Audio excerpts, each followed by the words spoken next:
I'd just like to go over this again. This last thing, just to explain it. We left off.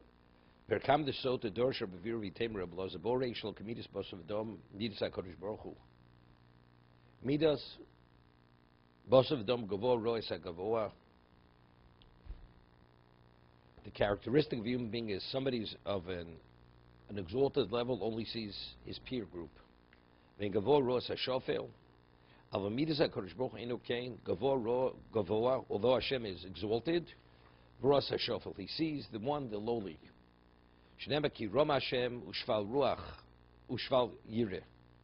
Although Hashem is Rom, He's exalted. Ushval Yireh, He will see the lowly person, the lowly one. Pirish. Hashgocha sa'olehu bifrat ala olu. The Hashgocha, the providence of Hashem, is on what? Providence means He oversees, He supervises, He wills whatever comes about, whatever He wills to be. That's the Olul. The Elul is the outgrowth. Lekach ma Hashem yisborach gavoa moreh zeh shu oler v'oler roes shu olu b'rishona. Hashem is the ultimate of the exalted one, although He's at that level, but He's the cause of what exists. So if He's the cause of what exists, so He sees roes olu b'rishona.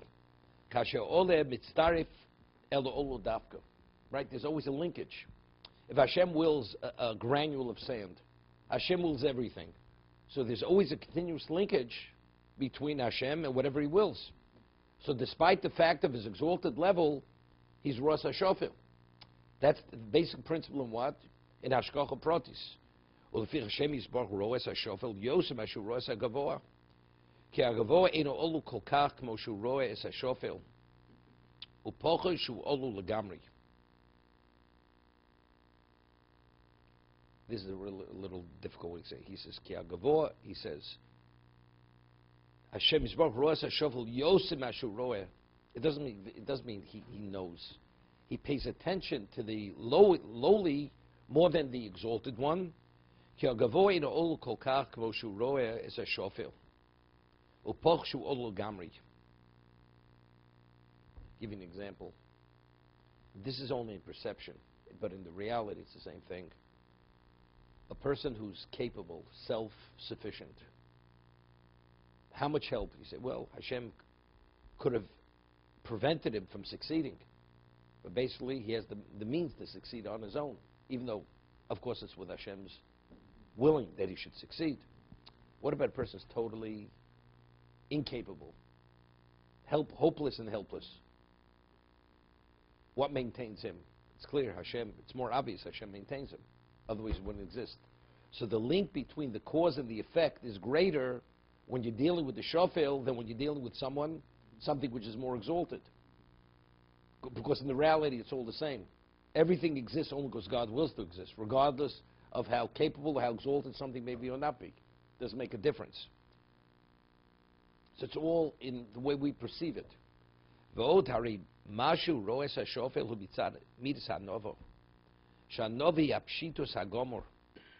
That he deals with the lowly, the lowest, that's an expression of what? Of his humility.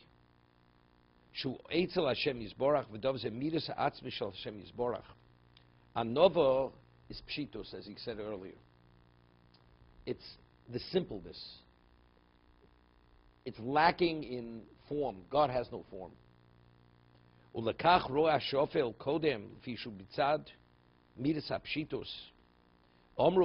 ro means he pays attention. He pays attention to the needy, to the broken. Who does Hashem attend to? To the broken and the one of the low spirit.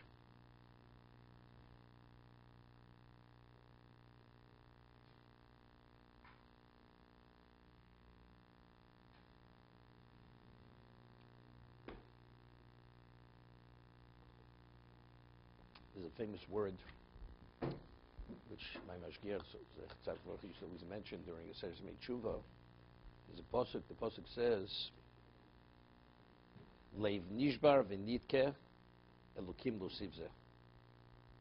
A broken and smattered heart Elokim lo sivze, God will not disgrace. That's literally what it means. So the Shalach Kodesh says, we know that a person is not able to withstand the Midas Adin. So the Shalach says, what about if a person is broken and smattered? He feels devastated because he did the chet. He says, even Elokim lo sivze, even the Midas Adin will not disgrace that person.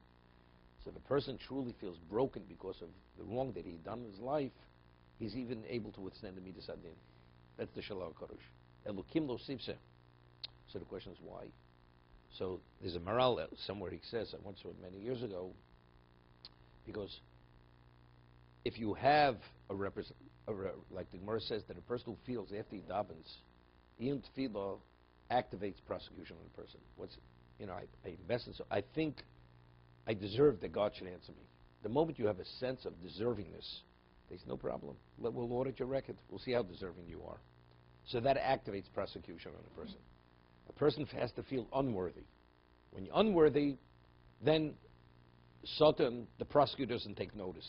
He only takes notice of the person who says, I am something. You're something, let's see who you are. That already has relevance to Gaiva. You are something, let's see who you are. But a person who's under the radar, so to say, I am nothing. So there's no one who's more nothing than a person who's smattered and broken. Because why? Because the Gemara says, the Torah says that if you have an earthenware vessel that becomes contaminated, you can't purify it. How do you purify it? It says you shove it, you smash it. Because when you smash it, it's not classified as a kli any longer. A person who's broken and smattered, he's like, you're no longer a person.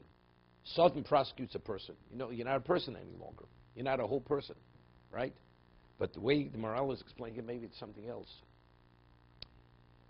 A person who's dakish ruach, that person, because he lost his so-called, his tzuras ha'odam, Hashem says pshitus, God has no form. A person who's broken, he has no form. So because he's assuming the characteristic of Hashem, which is anova, even though it's not necessarily by choice, a person just because of his life experiences, he's broken, that's the fact, that's pshitus. He carries, that's the profile of Hashem. That's God's characteristic, pshitus, because God has no form.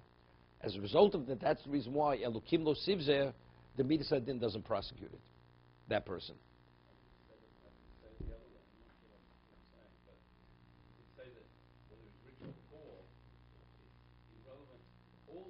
No, poor person doesn't mean to say he's lowly.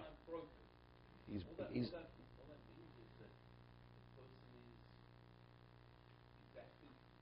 the person is exactly where Hashem wants him to be for whatever reason he wants. No, everything's choice. Daka means you're broken. Shvar ruach means I'm low spirited. That can be by choice. I accept all my everything. Say you're shvar ruach. Broken means you're broken. I'm broken. Person says I'm a broken person. Does Hashem want anybody to be broken? Right? I saw in the paper somebody in Englewood, it was in the Commodia, a tire flew off a truck or something, hit him, somebody named Sheldon Lefkowitz in Englewood, 75-year-old man, or 78, was killed. Sounds like a religious person. Sheldon Lefkowitz. That was the name in the paper. Okay. What? It just bounced off, hit him, probably went through his windshield or something, and he was killed. How would the Rebbe understand the morning time with the Hadas, for example, with Shemini, wants someone with more than half his life is open? No, because he's terrible pain. He's suffering at a level he can't deal with. So he says, you live more than 50% of your life. So if that's the case, I'll finish it up already. Otherwise, Hashem said, I would recreate the whole world. No, he said, even if I would recreate it, it's questionable whether your predicamen's going to change. That's unrelated. That's unrelated to this. Unrelated. Everybody has every spoke in the wheel, it's there because that's its location. Every neshama is formed and has to be perfected because of the makeup of the neshama. So each person has his tailor-made challenges in life, because that has to be addressed to address the potential of that neshama. So Reb Pados, he had to experience that level of suffering to perfect whoever he was in terms of his spiritual makeup. That's not understanding the Gemara. Okay, let's see. Let's get back to over here, Hilchos Chanukah.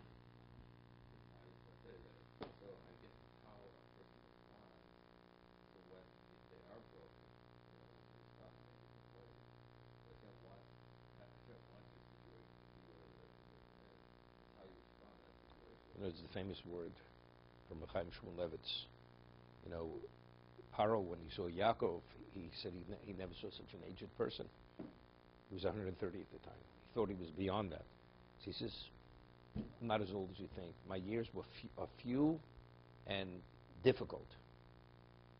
My life hasn't even approached the life of my father and grandfather. So he said 33 words. So every word he had to get deducted from his life. Therefore, Yaakov passed away at 147, not 180. So if you count up the words when he started to speak, it's less than 33 words. So Reb Chaim Shmuel Levitz said, the Mirror Shiva, he said, it says he saw him, and he saw he was so decrepit and old. He was like in the back. If you count those words into the number, you have 33. Why? So the claim against his, as the Dasken Balto says, Hashem says, I saved Dina, I saved Yosef, Shimon. Oh, what are you complaining about? Yeah, you should be ecstatic. So he says that he looked old and he aged prematurely relative to the way he should have. You shouldn't have aged. The only reason you aged because you experienced that as pain. But if you wouldn't have taken it as pain, you wouldn't have aged. You understand? So if a person internalizes it as he should be, it wouldn't have a negative effect on you. The reason why it had a negative effect on Yaakov was because he did not have the sufficient amount of simcha that he should have had. That's why he aged prematurely relative to his age. That's how Reb Chaim Shmuel Levitz explains it. So very often the person is broken because he didn't make the test. If he would have made the test, put everything in perspective, it wouldn't have affected him negatively, as it did affect him. It does affect the person negatively. Kasha, you understand? One thing has nothing to do with another.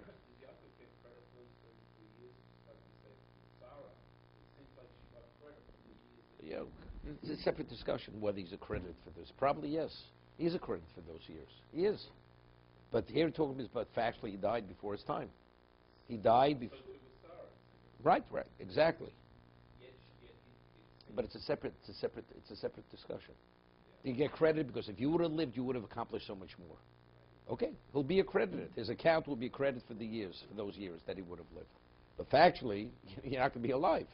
You're going to leave this world 33 years before you're supposed to leave this world. Okay.